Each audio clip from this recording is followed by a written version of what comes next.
অর্থ সংক্রান্ত যে কোনো সমস্যা থেকে মুক্তি পেতে আগামী দিন করুন এই উপায়।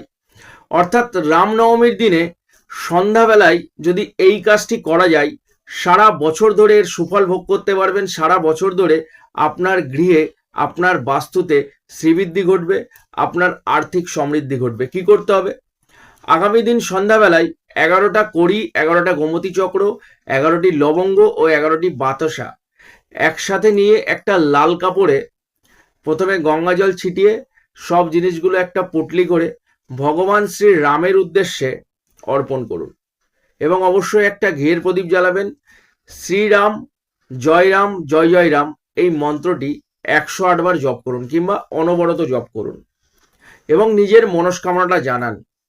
আপনার মনস্কামনা পূরণ হবে, আপনার গৃহে সুখ সমৃদ্ধি বজায় থাকবে এবং আর্থিক শ্রীবৃদ্ধি ঘটবেই ঘটবে। করে দেখুন, খুব ভালো উপকার পাবেন।